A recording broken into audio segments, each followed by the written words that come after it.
If the microwave light bulb in your oven-microwave combo won't work, here are the 4 most probable causes. The light bulb itself may have simply burned out.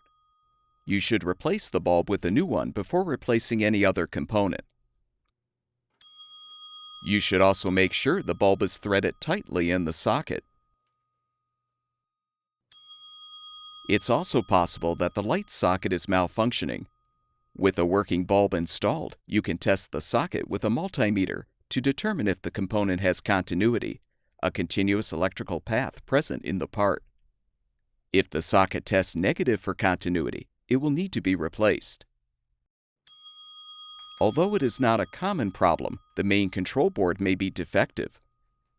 You should inspect the bulb and test the light socket first to ensure they're working properly before replacing the control board. Be aware that the high voltage and current used by microwave ovens can cause injury or death if the unit is being disassembled.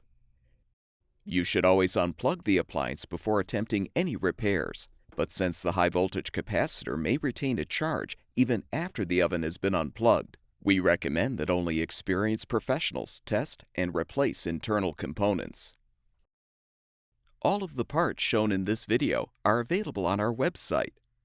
Be sure to enter the full model number of your appliance to find the specific replacement part that will fix your oven-microwave combo.